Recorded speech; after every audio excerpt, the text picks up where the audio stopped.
Hey, hi all. Today we are going to start with the a new chapter, chapter 4. In this chapter, we'll talk about the data storage. So, what are services provided by Azure to store the data? Let's begin. When you work with on a data, that time you play with different datas, right? So, majorly this data is divided into three broad categories. One is the structured data. Structured data is nothing but a data comes with rows and columns. It's a tabular format data. So just you can take an example of sensor data, financial data that comes in a tabular format. Then semi-structured data. Semi-structured data, it is not a data which is structure, but they follow their own format, like key values, brackets, colon.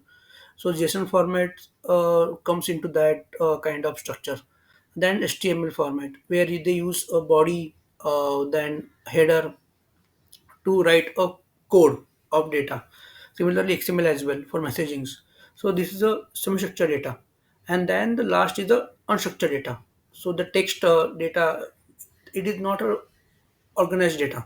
So you can say a text into the PDF format, even though you can take a image, JPG, PNG format, or videos. That doesn't fall under any particular structure. That's why we call it unstructured data. When you work with the Azure cloud, you normally come across these four type of services which is being used to store your data. So first is the disk. So disk is used to store the system files, your application files. So it comes with the virtual machines. So when you create a virtual machines, you need to attach a disk so that the operating system run on the disk, and even the application run on that disk, so that it works through that. Second is storage account. So when you talk about unstructured data, you need some storage to keep that data. So storage account is used in that area. Azure files, it is a network file storage. So it's a replacement of traditional network file storage.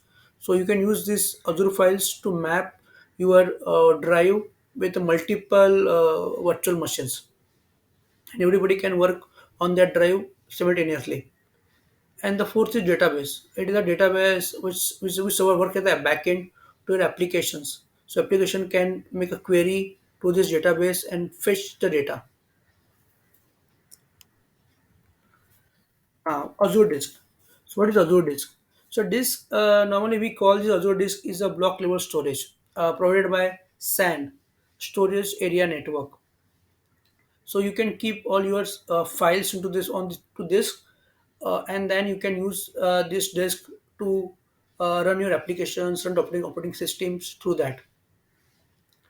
It supports Linux and Windows VM as well. When you want to take a backup of your disk, they also provide the option as a snapshots. So you can take a snapshot of your disk and you can keep it aside. If you want to restore your virtual machine, you can restore the snapshots. You will get your virtual machine back. Then the encryption. This disk provide you two type of encryption.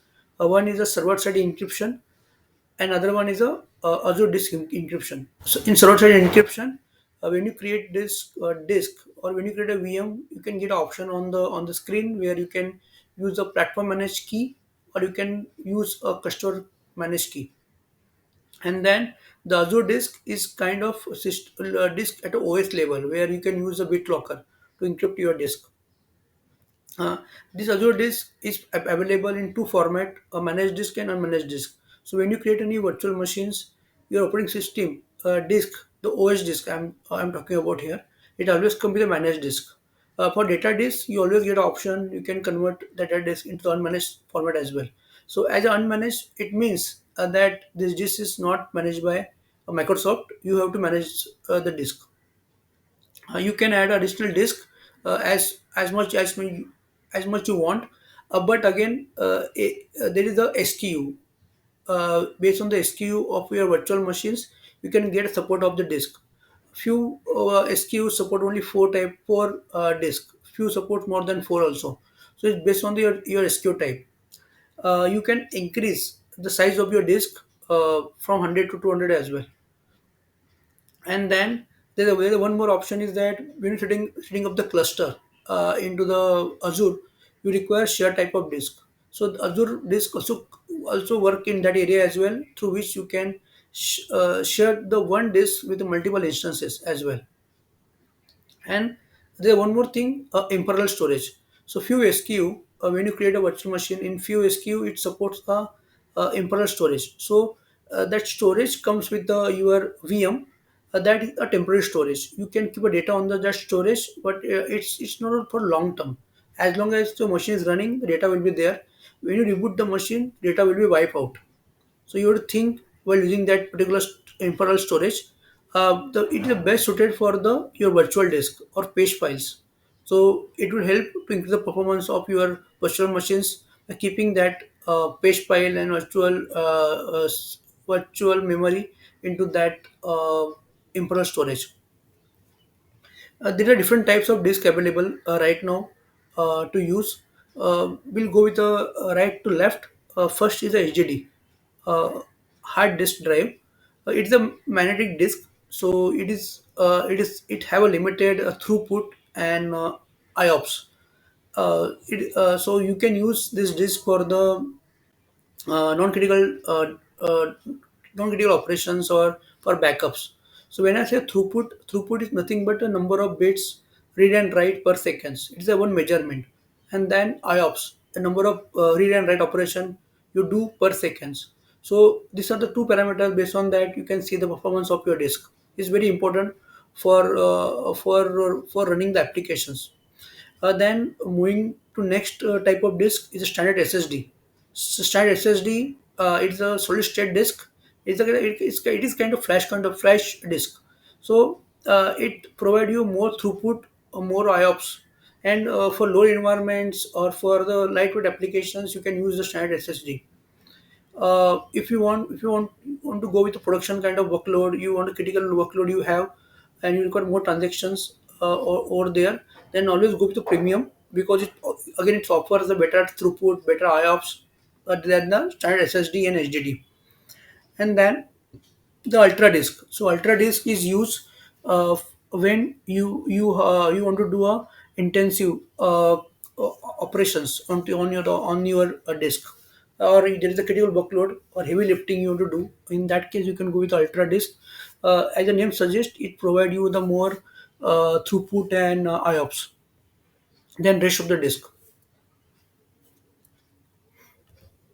Now, Azure storage. What is Azure storage? It is the PaaS-based services that I mentioned previously. If you want to store unstructured data, like binaries, text files, then you can always go with the Azure storage. So Azure storage comes with a public endpoint. You can access this storage over the internet. You can use access key or SaaS-based token to access this data. When you create this particular storage account, you have to give a unique name uh, uh, to your disk, and this name is case sensitive, so you have to always use the lower characters to run to give the name to this disk. Again, it's a more reliable, secure, highly available for the storage account. If you want to provide encryption to this other storage account, it is also possible. You can use a platform managed key or customer managed key to encrypt the data. And there's an option in this other storage account that you can convert this storage account as a data lake storage. That is a big data storage basically, and you can use for that big data analytics as well. When you create this storage account through Azure portal, so that time you get two options, either whether you want to go with standard type of performance, or you want to go with a premium. So standard is used for all the scenarios. A premium you can go for when you looking for low latencies. So, for example, if I go with a standard type of performance storage account, then I get a four options. One is the blob. So blobs again get subdivided into the three types: blob, page blob, and append blob. So blob is nothing but uh, any object you upload to the storage account, like your files, binary files. So that comes under the blob. The page blob is more about the unmanaged disk. So I talked about the unmanaged disk in the previous slide. So if you want to create an unmanaged disk, then you have to create a storage account, and you need to choose a page block to keep your VHD files over there. And then the append block is it does the append operation. So if you want to store the logs of your virtual machines, then you can use the append block over there. Next is the queue. So queue is used in that case where you want to do a message broking. So if two systems are connected to each other and one system sending a messages to other systems, but messages are huge in a quantity. So other systems sometimes don't handle this kind of messages in a one at a one time. So this queue as a message broker handle all the messages and send the messages to other systems in a sequential order, so that other systems also handle it and process it slowly. Then the after that, table is nothing but a NoSQL database. uh, if you have a requirement to use a NoSQL database, then you can use the tables. Other files, this other file section I have covered in detail into the next slide, so I will talk about that when I go to the other file slide. Now, when you play with the Azure storage account, you have to come across the two different types over here, or two different features of this Azure storage account. One is access tier. So, the capacity of your Azure storage account is huge. You can keep uh, as much data you want to keep onto Azure storage account, but the cost of Azure storage account get increased based on the data you store. So if you are accessing the data on daily basis, then it is a good prefer option to go with a hot tier. But if you're not accessing the data on daily basis, you are accessing the data on once in a month. So then it is not recommended to keep it hot tier. You can convert that data to hot tier to cool tier. After doing this, the cost of your data storage will be reduced. And if I go further, if you are accessing a data once in a 3 months or 6 months or a year, then it is recommended to move to archive tier, so that the data cost also get reduced. But one more point here is that when you restore this data back to normal state, it takes more time, because archive tiers restoration takes 12 to 24 hours to restore it. So you have to plan accordingly. And then the redundancy, reliability of the data, because when I'm saying this is more reliable, then it comes with its own redundancy. So we'll talk about that. It's the multiple options available in front of you, so we'll go to these options one by one. First is the LRS, local redundant storage. So when I create a storage account, I have to choose one of the options from the list. So if I choose LRS, in that case, the data which is stored in a storage account, it makes a three copy of data, and that data get divided into the same data centers. Okay. If I go with the GRS, in GRS, it makes six copies of my data. The three copies will be in one region, and three copies will be in another region. Mostly that regions are in pair regions basically. Then the third option, RSGRS. I want to keep six copies, three copies into the one region, and the three copies in readable format in some other region. So in case the one region goes down, the other region data will be available, but in readable format. Then ZRS. So every regions comes with a two to three zones. So when I go with the ZRS, then it will create a three copies of data, but the three copies get distributed between the zones. Okay, so one copy per zone, for example.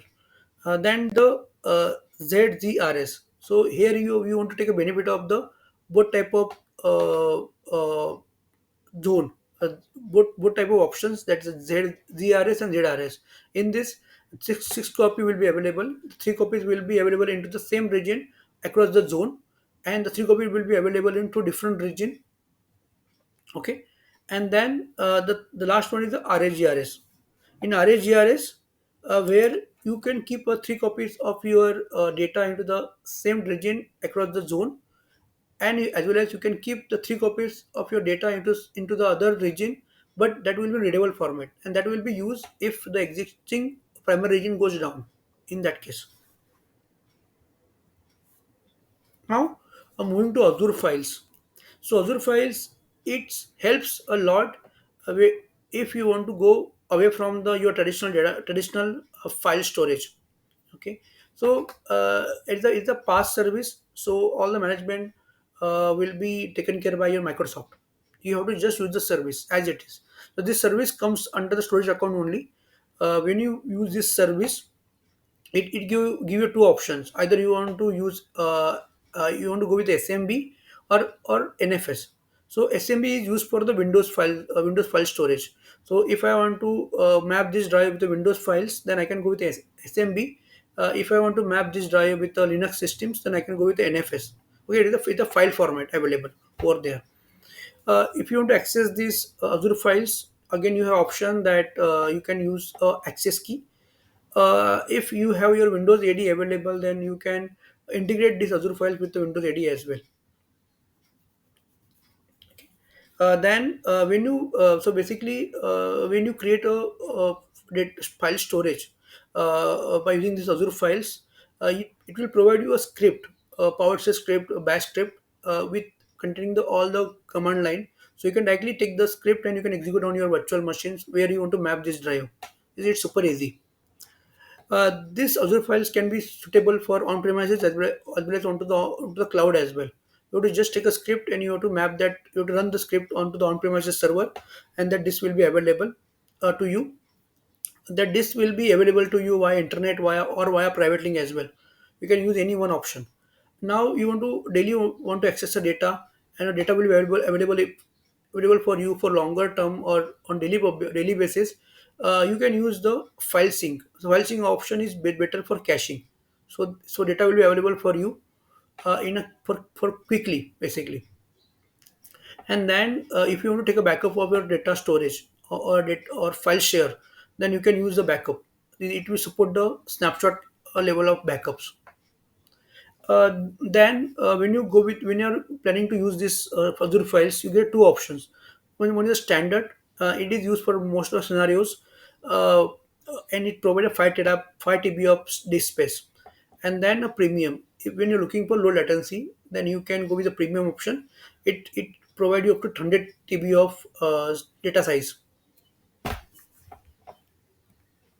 Now, the last slide for database, right?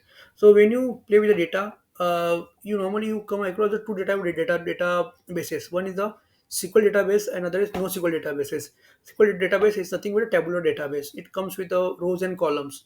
You have to keep your data into the rows and columns, and then from there you can access it.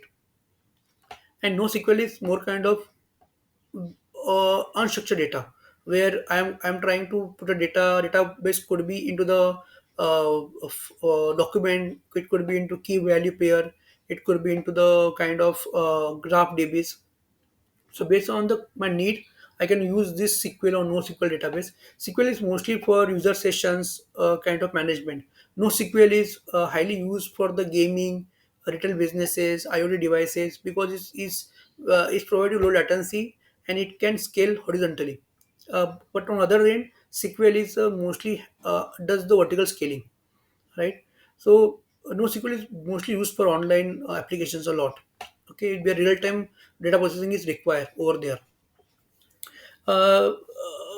Right now, I'm just showing on the screen the past based services available into the Azure. There's one more option, AS based. In the AS based, basically, you can create your own VM, you can install database applications, and then you can create your own tables, schema, triggers inside that. But when you run the database inside the virtual machine, then you have to do a management of that your database.